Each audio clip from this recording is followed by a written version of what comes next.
Hey, bride. If your Pinterest board looks like it was made by four different people with four different weddings in mind, that's not a you problem. That's a you haven't picked your three yet problem. Everybody's opinion has landed on your Pinterest board. Your mom's, the influencers, your future sister-in-law, somebody who said, we did it this way. No wonder it feels like nothing fits together. You don't need more inspiration right now. You need fewer options. Having a non-negotiable list is not limiting. It's what makes every other decision easy. Once you know your three, you stop asking, ooh, is this pretty? And start asking, does this serve me? The question alone will save you hours of stress and lots of money. A non-negotiable is something that you feel in your gut. It is not something that you think you're supposed to want. So an example of this might be having a violinist play as you walk down the aisle. It might be somebody specific who you've chosen to officiate your wedding. It might be your ceremony location. Maybe it's outdoors because you both love the outdoors. Maybe it's in your house of worship because that's where you met. Maybe it's at a local restaurant because you're foodies and that's your favorite spot. It could be that you're keeping your guest list to under 50 people because big crowds give you an anxiety attack. What's not a non-negotiable? Matching linens, a specific Pinterest aesthetic, anything else that you picked because somebody else expects it. So we're going to limit your top three non-negotiables to three. I know, surprising, right? We're not doing 10, we're not doing 7.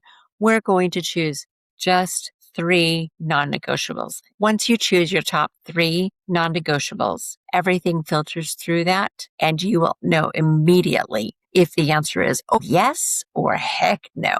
Now, because you're doing this with somebody else, your fiancé gets to choose three also. And what never surprises me in the 36 years I've been doing this is that there's always a crossover. They always choose something that's exactly the same or similar enough that your aesthetic list narrows down. Here's a great example. I worked with a couple who wanted something special and unique in their wedding ceremony they had never seen before. They didn't know what that was, but they knew they wanted it to be unique to their ceremony. So together they talked about it and decided that their one unique element was going to be that they were going to take time to wash each other's feet during the ceremony. So of course we had to set that up. It had to fit in their venue location. So we couldn't choose a venue location that had a narrow space. It had to be a larger space because we had to set up for her and her gown a bench and for him a bench on the opposite side. And it was very unique to them. Their one non-negotiable together that they shared was that they wanted something unique in their ceremony that showed their love and dedication to each other. They didn't know what that was, but they knew that they wanted to have it. They went along to choose fresh flowers and a large wedding and reception. So those were their big three. He was a foodie, so the food was really good at that wedding too. When you're choosing your non-negotiables, it's something that's uniquely yours. And you don't have to do something unique in your ceremony. I want to be very clear about that. But you're not choosing what your best friend wants you to have. You're not choosing what other people think you need.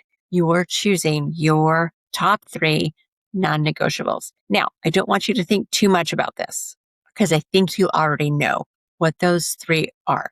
Take a moment and print the worksheet that I have attached. Print 2 of them so your fiance can do one as well and see what you can combine. See what is close enough that you can narrow it down as far as you can. So that's today's assignment. That's today's topic. 3 non-negotiables. The way this works is you're going to have your top 3 and every decision you make is going to be filtered through those top 3. Now, let's decide that you are wearing a lavender wedding gown, you want a casual dinner, maybe a buffet, and you want lots of dancing at your reception. Those are the 3 that you guys have decided on. And so you're not going to want fine china and silver and crystal on the tables because you're doing a buffet line. You're going to have a more relaxed vibe. You're not going to choose, maybe white shoes. With your lavender gown, you're going to have lavender shoes, silver shoes, gold shoes. Like it's going to be something that's uniquely you. So your aesthetic is going to work around what you've chosen. I mean, you're probably not going to, with your lavender gown, choose bright red and orange flowers. You might honor your lavender gown with softer hues. From that example, you can see how the aesthetic would change. Your vision would change based on your top three, and it narrows everything to a fine point. And the thing that I want for you most in the world is to have your perfect wedding day. I don't want it to be anybody else's wedding day. I want it to be absolutely yours. Happy planning.